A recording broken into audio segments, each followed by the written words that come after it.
conhece também, foi pastor dessa igreja. O meu cunhado é o pastor Asa Marcos Brecht. O pastor Haroldo Brecht está na glória, já faleceu. E o pastor Asa Marcos Brecht voltou para os Estados Unidos, está morando lá. E nós conhecemos o Almir, e o Marcelo nos convidou para estar aqui.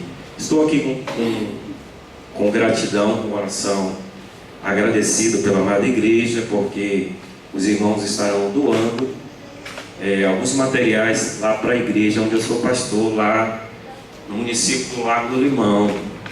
Nós estamos lá há quase 3 anos e uma história muito grande. Deus nos conduziu para estar ali com os irmãos, ajudando os irmãos. Como eu estava falando para o Almir, se for a vontade do Senhor, mais algum tempo, porque é muita dificuldade para nós chegarmos lá. São 30 quilômetros e eu gostaria que fosse toda a minha família. Eu tenho 3 filhos, um de 22 anos que faz medicina, eu tenho um de 10 anos, João Alexandre, o que faz medicina é o Rodrigo, e eu tenho uma mocinha de 11 anos, a Ana Paula, e a minha esposa é a Clelma. Então, nosso ministério é de muita dificuldade, mas como nós temos o chamado de Deus, e quem tem o chamado de Deus tem que optar por vida simples, porque a igreja também não me paga salário, e nós estamos lá trabalhando todo esse tempo. Nós chegamos lá e os irmãos que estiveram lá não tiveram visão, fizeram um templo muito pequeno, não dá nem 20 pessoas. A irmã Marcela conhece lá, e nós sentimos a necessidade de aumentar, e estamos aumentando o templo lá pela fé, e até aqui o Senhor nos ajudou, amém? Porque lá nós não temos dízimos, lá só quem dá dízimo é eu, a minha esposa e um casal que é o meu irmão, que está frequentando lá com a minha cunhada. E os outros meus amigos, quando eu falei que eu ia construir lá, eles falaram, rapaz, tem que ter planejamento, né? Eu falei, não, eu concordo, mas eu confio em Deus. Se Deus me levou para ali, nós temos alguns projetos a implantar, e eu confio que Deus vai abrir as portas e Ele vai nos conduzir. Irmãos, em menos de 1 ano nós construímos um templo, amém? Deus tem levantado patrocinadores, ofertas maravilhosas. O nosso irmão lá é tesoureiro, às vezes ele me liga desesperado. Eu digo, vamos orar, irmãos, vamos confiar em Deus.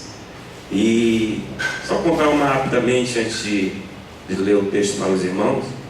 Ele está desesperado para pagar um cartão, e nós começamos a orar, e nós conhecemos um irmão que é dono de transporte, e esse irmão foi movido pelo Espírito Santo. Ele bateu em casa lá 11 horas da manhã e falou, pastor, vim lhe visitar e trouxe um presente.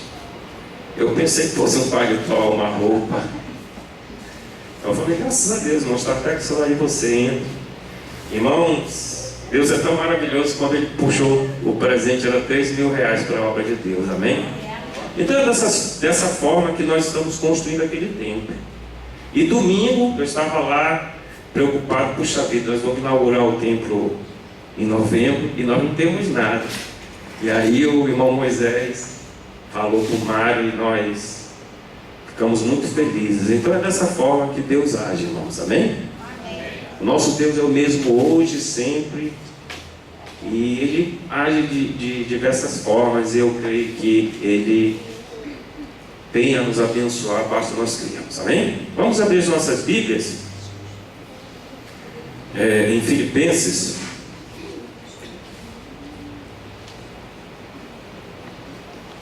capítulo 1.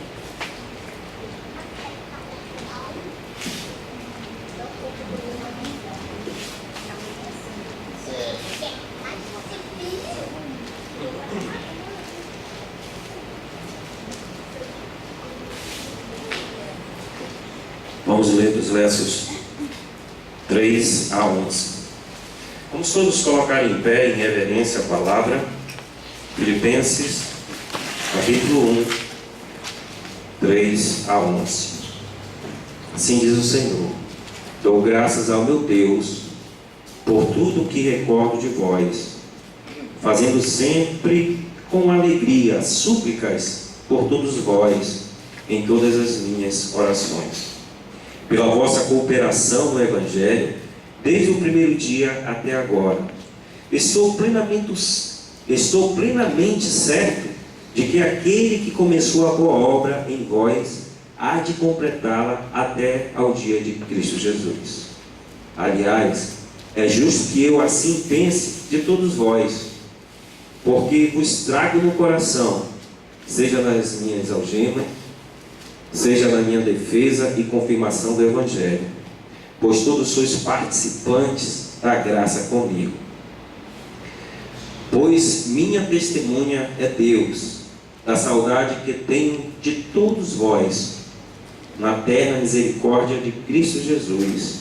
E também faço esta oração, que o vosso amor aumente mais e mais em pleno conhecimento e toda a percepção, para provardes as coisas excelentes e serdes sinceros e inculpáveis para o dia de Cristo, cheio de todo o fruto da justiça, o qual é mediante Jesus Cristo, para a glória e louvor de Deus. Bondoso Pai, eterno Deus, venha falar aos nossos corações. Usa-me como instrumento nas tuas mãos. Esconda-me de trás da tua cruz, para que eu venha falar palavras que venham de contra todas as nossas necessidades. Em nome de Jesus. Amém. Muito obrigado, irmão.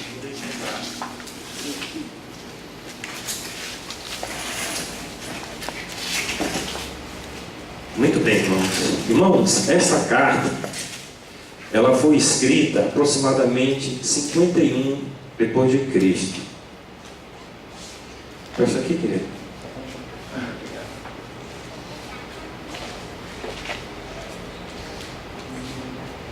E foi uma carta escrita com bastante ternura.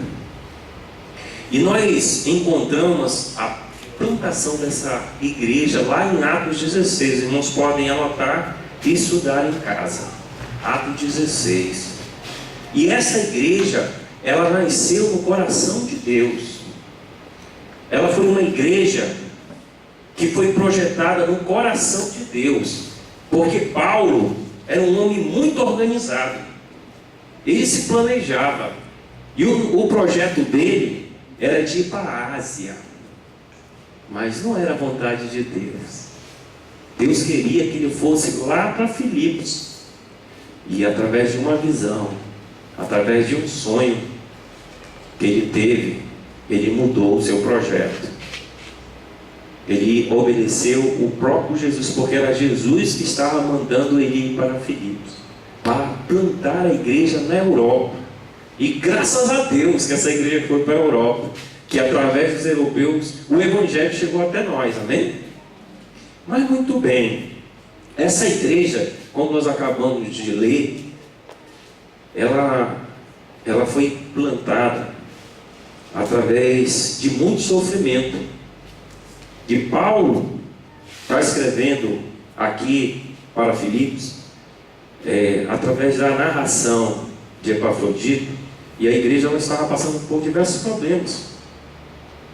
Mas Paulo, ele estava preso lá em Roma, lá no ano de 61 depois de Cristo. Ele estava preso, a segunda prisão dele em Roma, e ele escreveu essa carta com muita dor e com muita alegria. E eu fiquei lendo sobre a história para passar para os irmãos, e eu achei muito interessante. Mas como que esse missionário, esse discípulo, Paulo, já velho, cansado, sofrido, com as marcas no corpo, está alegre, preso?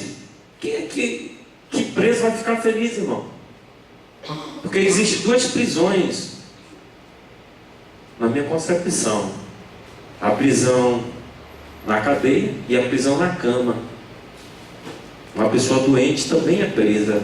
E Paulo, ele estava preso, mas a Bíblia diz que ele estava alegre, ele estava regozijando. Regozijai-vos. Diz lá no versículo 18, no final: regozijai-vos, irmãos, na alegria. Meus amados, a igreja de Cristo Jesus, em qualquer circunstância, ela tem que se alegrar.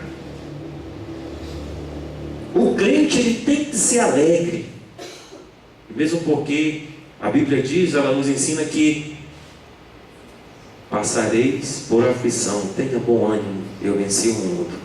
Mas Paulo, quando ele chegou lá em Filipos, o interessante é que Paulo, ele passou 2 anos lá para implantar essa igreja. E no início nós vemos que Paulo, ao chegar, ele não foi para um hotel descansar, não. Ele não foi para uma casa descansar. Ele foi logo lá para um local de adoração, um ponto de oração. E chegando lá, meus amados, ele se deparou com senhoras orando. E interessante que também nas nossas igrejas hoje, os esteios, os sustentos das nossas igrejas são as senhoras. Estavam lá, as senhoras judeias, e tinha uma gentil no meio delas chamada Lídia. Pode ler lá em Atos, capítulo 16. Nós não vamos ler, mas os irmãos podem ler. Que Lídia estava lá. E Lídia era religiosa. Lídia seguia o judaísmo, mas ela era fiel, mas ela não era convertida ao cristianismo. E Lídia estava lá todas as reuniões. Meus amados, tantos membros de igrejas são fiéis, são religiosos e ainda não são convertidos. Eu tiro por mim, meus amados. Tiro por mim. Quantos anos eu vivia com um pé na igreja e outro no mundo? Quanto tempo até o Espírito Santo de Deus realmente me transformar? E muitas pessoas é dessa forma, é fiel dia de quarta-feira, dia de domingo, é fiel nas programações especiais e não são salvas. Mas a Bíblia diz que o Senhor abriu o coração de Lídia. Um outro grande acontecimento do fundamento dessa igreja foi aquela jovem possessa, escrava de Satanás, que dava muito lucros aos seus patrões, aos seus senhores. Mas também ela tinha um desejo de conhecer Jesus. Porque eu vejo, ao ler Atos, ela, quando ela tinha folga, ela seguia Paulo. Ela seguia Paulo, ela vivia seguindo a Paulo e falava e gritava. E de vez em quando os demônios usavam ela, mas ela presa, ela não conseguia se libertar, até que Jesus Cristo libertou aquela jovem, amém? Mas ela tinha um desejo de conhecer Jesus. E Jesus também enviou Paulo, eu creio que também, para salvar aquela jovem grega, que vivia anos e anos escrava de Satanás. O outro grande acontecimento foi do carcereiro, o oficial, o funcionário público, que só tinha como senhor os romanos, seus superiores. Esse homem, o que é interessante ao estudar também, que ele estava lá, depois de açoitar Paulo e Silas, fazer todos aqueles açoites, e Paulo e Silas foram todo feridos, foram murmurando, foram reclamando. Não, o crente ele não tem que murmurar, meus amados. O crente, se ele soubesse que é um dos pecados terríveis que Deus não gosta de ouvir um crente murmurando no seu ouvido. Deus fica triste. Paulo tinha motivo de sobra. Ele poderia muito bem dizer: Senhor, tu me tiraste, eu ia lá para a Ásia, me trouxe para cá. E eu chego aqui, Senhor, estou sendo humilhado, que rasgaram as vestes dele para um romano. Era terrível isso. Chicotearam, furaram ele com vara. E não foi só uma vara pontiaguda, tinha esporões. Ele estava lá amarrado num tronco. Ele não ficou murmurando. Diz lá em Atos a palavra que ele cantava louvores e orava. E quem que estava ouvindo lá? O carcereiro estava ouvindo. Mas, meus irmãos, existem muitas pessoas nas igrejas ouvindo o Evangelho, mas não são tocados pelo Espírito Santo. E Deus teve que mandar um sobrenatural, um terremoto, para que aquele crente incubado ou escravo dos romanos pudesse se converter. E sabe o que aconteceu? As cadeias, as correntes se soltaram. E para um carcereiro, ele sabia que ele iria morrer. E ele já ia tirar cabo. Paulo e Silas poderiam muito bem deixar ele se matar, que eles acabaram de nos ferir, de nos chicotear, mas não, eles gritaram no mais rápido possível: não faça isso. E, meus amados, o crente, ele tem que amar o pecador em qualquer circunstância. É muito fácil você amar uma pessoa que lhe faz o bem. Isso é muito fácil, meus amados. O difícil é você amar o inimigo. E a Bíblia diz que nós devemos perdoar 70 vezes 7. Quem é bom de conta aí? Dá quanto? 7 vezes 7, 490? 490.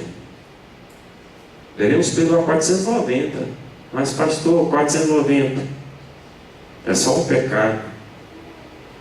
Nós devemos amar o pecador. A minha filhinha Ana Paula tem o costume, todas as noites, quando eu tenho a oportunidade, que eu chego, que ela está acordada, que eu faço faculdade, eu chego tarde, eu olho no quarto dela. Se ela está dormindo, eu oro com ela. Se ela está acordada, eu leio a Bíblia. E um certo dia eu estava lendo a Bíblia com a Ana Paula, e nós começamos a conversar sobre a salvação. Lá em Hebreus capítulo 9, 27 diz que depois da morte vem o juízo. E todos aqueles que morrem sem Cristo, sem salvação, está condenado. E quando eu olhei aquela criança de 11 anos, estava chorando. E eu perguntei: minha filha, por que você está chorando? Você não é salvo? Sou, papai. Estou lembrando da minha avó e do meu avô. Eles podem morrer sem Cristo, sem salvação, e ir para o inferno. Então, minha filha, pague um preço, ore. Mas, papai, eles dizem que são católicos romanos e vão morrer católico romano. Mas para Deus nada é impossível, amém? Para Deus nada é impossível. Deus mudou o plano dos missionários: Paulo, Silas, Lucas e Timóteo. Era esses que estavam na embarcação lá viajando, fazendo missões na segunda viagem. E eu falei para ela: minha filha, ore por eles, se ajoelhe, se humilhe diante de Deus, porque para Deus nada é impossível. Então, meus amados, Paulo e Silas olharam para aquele carcereiro e gritaram: não faça isso. E quantos de nós temos parentes, cônjuges, filhos, vizinhos sem Cristo, sem salvação? E aí nós ficamos na zona de conforto. E aí nós não queremos pagar o preço. E aí você não sai nem da sua casa. Ou seja, tem muitos crentes, irmãos, que saem de casa assim. O vizinho está varrendo a frente da sua casa, e ele sai e não tem coragem de dizer bom dia, porque ele está passando por problemas, ele está passando por dificuldades, e ele está triste. Mas, meus amados, Paulo, ele se alegrava, Paulo se regozijava, sabendo que ele estava a caminho do mártir, porque ele tinha esperança que, ao fechar os olhos, ele veria Jesus Cristo, amém? Muitos teólogos dizem que a cabeça de Paulo, ao ser decapitado, caiu sorrindo. E o que nós podemos imaginar? Que Jesus Cristo estava à espera de Paulo, amém? Então todos nós temos que ter esperança. E se Deus nos der uma outra oportunidade, nós vamos estar analisando versículo por versículo. Por quê, meus irmãos? Porque essa igreja aqui estava passando por diversos problemas, de brigas internas, de o judaísmo adentrando na igreja, o gnosticismo, vários problemas eles estavam vivenciando, e Paulo começa a tratar item por item. Ele começa a aconselhar, e o que mais marca é o versículo 27 do capítulo 1. Viver acima de tudo, do modo digno em Cristo Jesus, que é a unidade da igreja. Nós devemos nos amar, amém? Nós devemos nos unir, porque, meus amados, a igreja verdadeira de Jesus Cristo, ela é perseguida. A igreja verdadeira de Jesus Cristo, ela tem que caminhar através de lutas. Tem um hino que eu gosto, e eu gostaria que o Moisés tocasse para nós, que é o 454. Moisés ou Marcelo? Marcelo, né? Desculpa. Que diz o seguinte, 454, meus amados.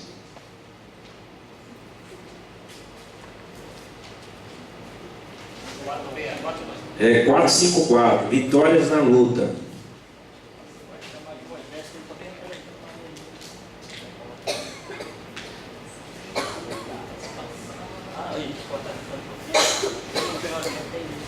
Temos. É a fisionomia de nome. Vamos sentar, tá? Eu vou ajudar a irmã aqui.